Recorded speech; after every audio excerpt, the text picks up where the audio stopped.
yang mengagetkan bagi kita. Anggaran APBN kita berapa sekarang? 1.850 triliun APBN. Hutang kita 2.400 triliun.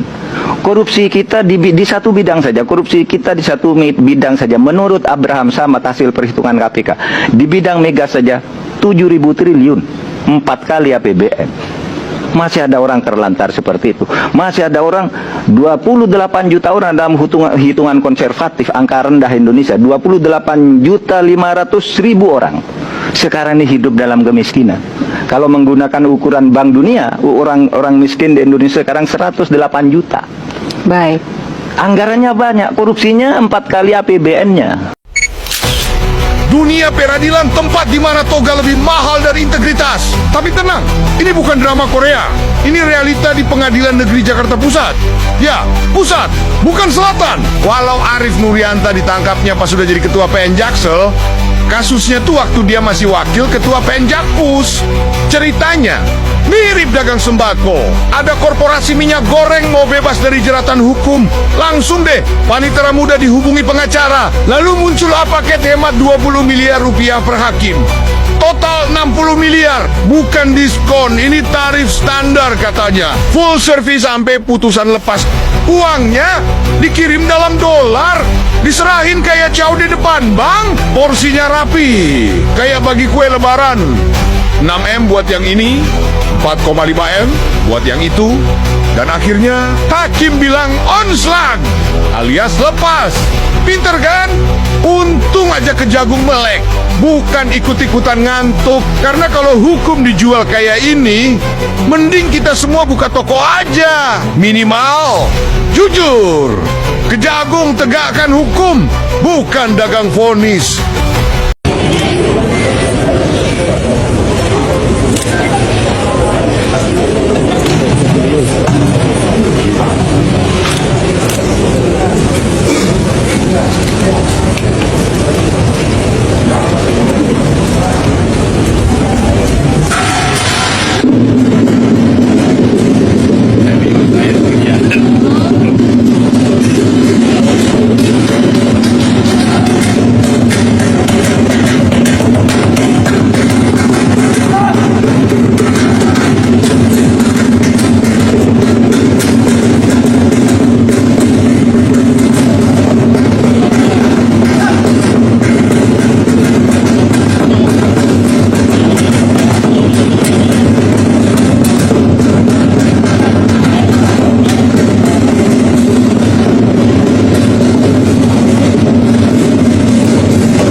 dengarkan kembali biar kita terima semuanya ya, biar semangat terus.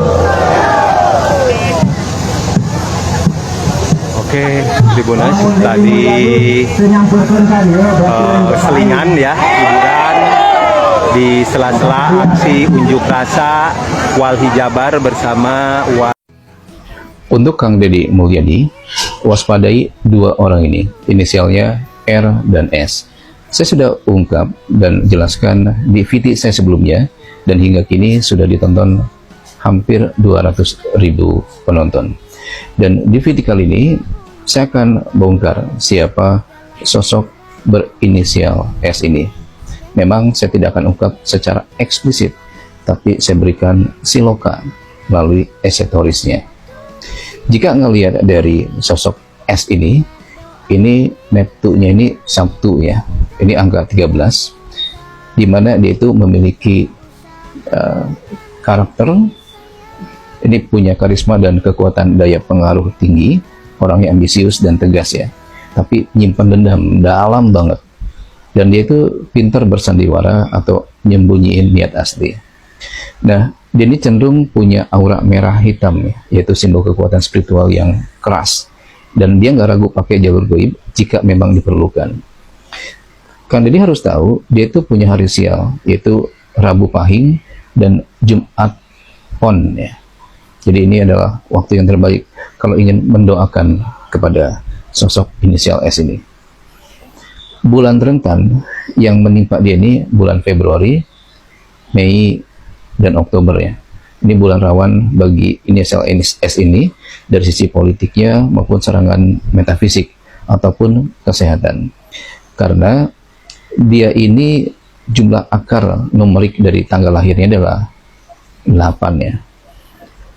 Angka 8 dalam numerologi itu nunjukin kalau orangnya itu keras, terobsesi kekuasaan dan reputasi. Dia itu bisa bertindak di luar batas ya, jika posisinya terganggu. Dia ini lumayan licik ya dalam permainan politik, penuh strategi, kecenderungan itu menghalalkan segala cara. Kalau merasa ya tujuan mulianya itu dihalangi atau diganggu, dia memang pendendam, perfeksionis yang manipulatif. Jadi dia kelihatannya tampak profesional, tapi itu bisa bermain 5 muka.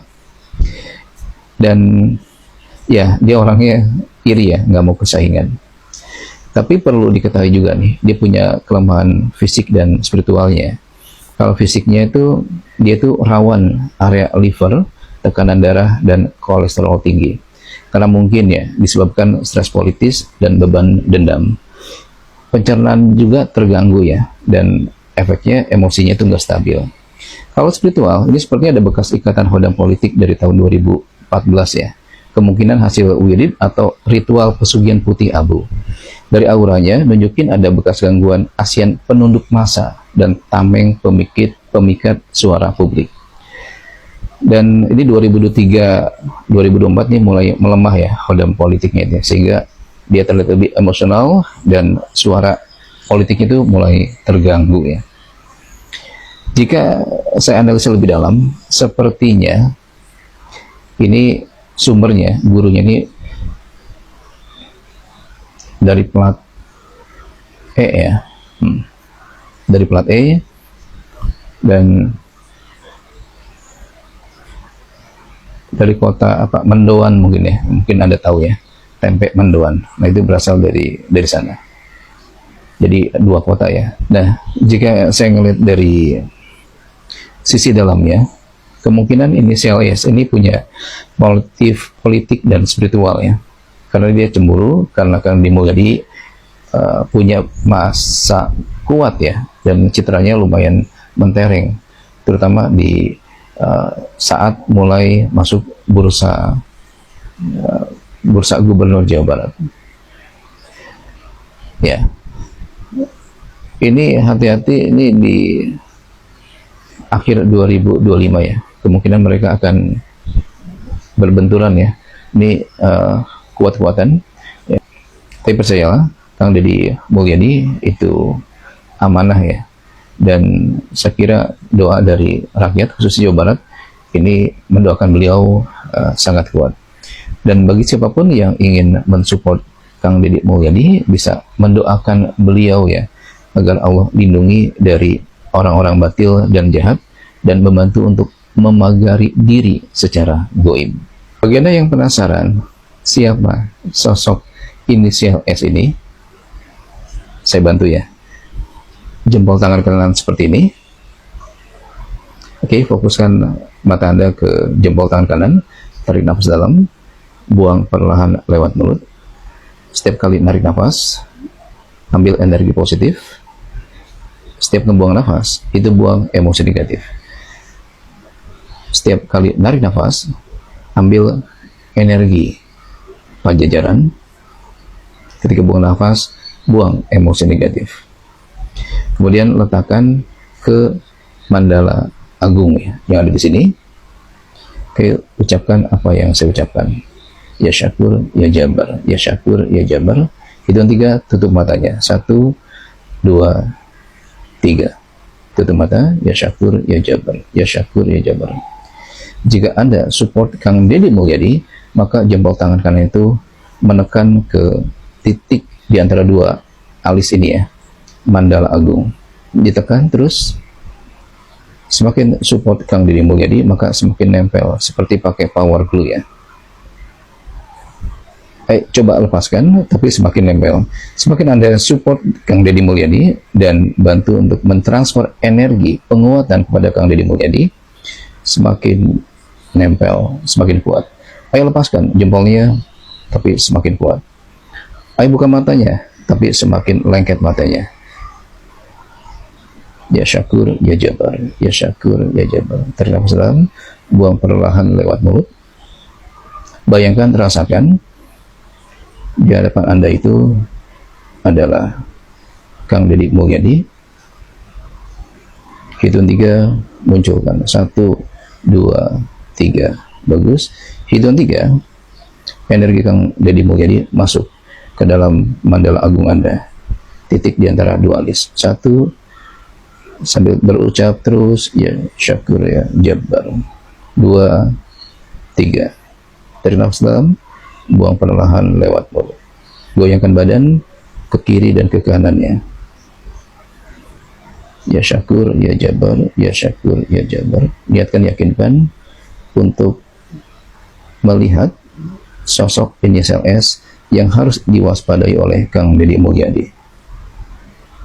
Inisial S. Terus goyangkan badan ke kiri dan ke kanan. Lihat lebih jelas, lebih nyata. Coba lihat, rasakan, dengarkan.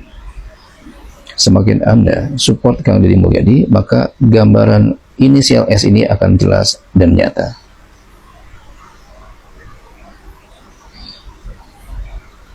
Ya Syakur, ya Jabar. Tarik nafas dalam, buang perlahan lewat mulut.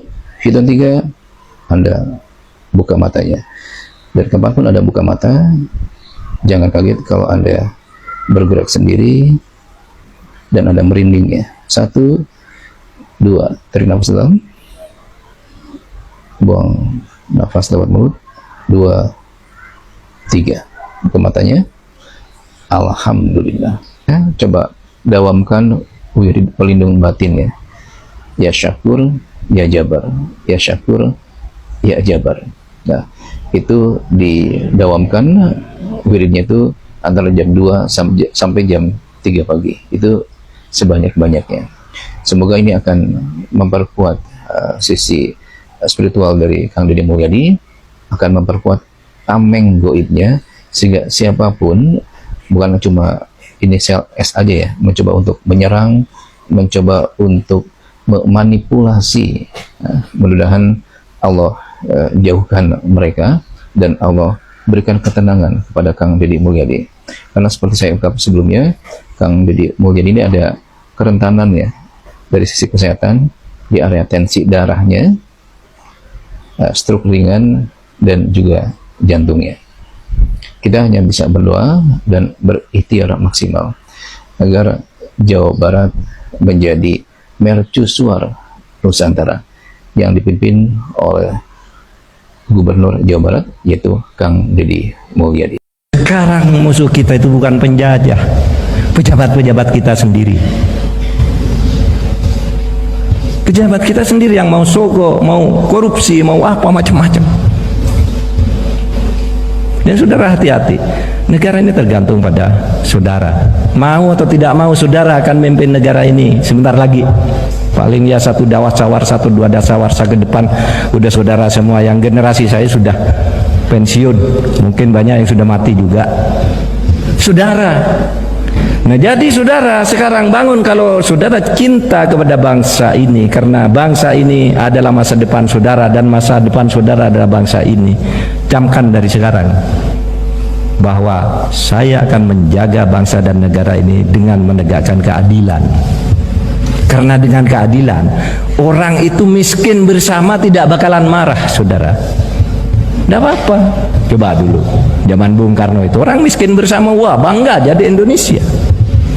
Tapi kalau miskin karena dibohongi, nah itu yang menimbulkan masalah itu. Miskin karena ditipu, miskin karena dikorupsi. Pemilihan umum telah menipu kita, seluruh rakyat dipaksa gembira. Hak demokrasi pura-pura, rakyat kita belum merdeka. Pilihlah wakilmu yang suka memperdaya, perusak amanah yang setia. Di bawah undang-undang negara Konoha, kita menuju ke penipuan umum. Dengarkan ini baik-baik. Kalau kamu gemuk, orang bilang kamu rakus. Kalau kamu kurus, mereka bilang kamu sakit. Saat kamu berpakaian bagus, mereka bilang kamu pamer. Saat kamu berpakaian sederhana, mereka bilang kamu miskin. Ketika kamu serius, kamu akan dianggap membosankan. Ketika kamu bercanda, kamu dianggap kekanak-kanakan. Ketika kamu memberikan pendapat, kamu dianggap kasar. Ketika kamu diam, kamu dianggap sombong. Ketika kamu sukses, kamu dianggap arogan. Ketika kamu lagi istirahat, kamu dianggap malas. Ketika kamu berjuang, mereka akan meremehkanmu. Dan apapun yang kamu lakukan, akan selalu ada yang mengomentari. Jadi jangan hidup untuk penilaian mereka. Cukup jadi dirimu sendiri. Itu sudah lebih dari cukup. Ya Allah, jika ada hambamu yang mengaminkan dan membagikan video ini, lancarkan segala urusannya, limpahkan kebaikan berupa kesehatan, rezeki, kebahagiaan, kesabaran, panjangkan usianya di jalan yang penuh berkah dan ridhomu, amin ya rabbal alamin. Terlalu baik, kamu akan diinjak. Terlalu jahat, dijauhi. Miskin, dihina. Kaya, dicurigai. Dunia ini tak pernah benar-benar adil. Maka jangan hidup untuk memuaskan pandangan orang. Jalani hidup dengan sadar, cukup tahu siapa yang tulus. Dan jangan lupa, bukan manusia yang menentukan harga dirimu, tapi bagaimana kamu bertahan dalam keadaan. 7 tanda lo bukan orang biasa. Lo ngerasa beda tapi nggak bisa jelasin. Mungkin ini alasannya. Pertama, lo sering ngerasa nggak nyambung sama obrolan yang cuma basa-basi. Bukan karena lo sombong, tapi karena pikiran lo lagi main di level yang lebih tinggi. Kedua, lo lebih sering mikir panjang daripada cepet-cepet ikut tren. Lo lebih peduli ke arah, bukan euforia atau keseruan sesaat. Ketiga, lo nggak nyaman lama-lama di zona nyaman. Ada dorongan dalam diri lo buat naik level meskipun nggak ada yang maksa. Keempat, lo lebih pilih ditinggal daripada harus pura-pura cocok. Lo rela sendirian demi jaga visi. Kelima, lo selalu ngerasa waktu lo terbatas karena lo tahu hidup ini bukan buat diulang. Keenam, lo nggak suka ngomong banyak, tapi lo perhatiin semuanya. Orang kira lo pasif, padahal lo lagi nyusun langkah. Ketujuh, lo capek, tapi tetap jalan karena ada sesuatu dalam diri lo yang nggak bisa lo jelasin, tapi lo tahu lo nggak boleh berhenti di sini. Guys, KDM mau mengaktifkan kembali jalur rel kereta api di Jawa Barat. Tidak mungkin jika anggarannya tidak ada. Tapi tunggu dulu, saya yakin KDM sudah tahu dan mengkaji semua, dan ini bukan perkara mudah. Rel-rel tua di Kabupaten Bandung ini kini sebagian besar tertutup bangunan rumah warga, bangunan pabrik, hingga fasilitas instansi. Mari kita ambil contoh jalur rel Bandung Ciwidey, guys. Jalur Bandung Ciwidey ini berfungsi sejak tahun 1920-an, menghubungkan antara Bandung, Dayakolot, Balai Endah, Banjaran, hingga Soreang, dan Ciwidey tentunya, guys. Namun, sejak tahun 1982, jalur ini mati, tidak pernah digunakan lagi hingga hari ini. Dan jalur rel mati itu kini berubah menjadi pemukiman, mal hingga pabrik. Nah, KDM, Gubernur Jawa Barat yang dikenal sebagai Bapak Aing, punya cita-cita ingin menghidupkan kembali jalur rel kereta api tersebut, guys. Untuk membangkitkan rel Bandung Ciwidey saja, setidaknya dibutuhkan dana hingga kurang lebih sekitar 4 triliun rupiah. Kenapa bisa semahal itu ya? Pertama, pembebasan lahan, mahal dan rumit, guys. Lalu, bangun rel baru, bukan cuma soal besi, guys, tapi juga jembatan dan drainase. Belum lagi sisa stasiun dan tentu saja izin tata ruang. Tapi jika berhasil, ini bukan sekedar proyek, guys. Ini adalah jalan hidup baru. Harapannya warga bisa kerja tanpa macet. Wisatawan bisa sampai Ciwidey tanpa harus lewat tikungan tajam dan kemacetan panjang. Rel yang dulu mati bisa menjadi urat nadi ekonomi baru bagi warga Bandung Selatan. Dan Kang Deddy tentu saja paham, membangun kereta bukan hanya soal rel, guys, tapi membangun kepercayaan. Jadi, tidak mungkin KDM dapat menghidupkan kembali rel yang mati ya, jika tidak ada keberanian, komitmen, dan dukungan masyarakat.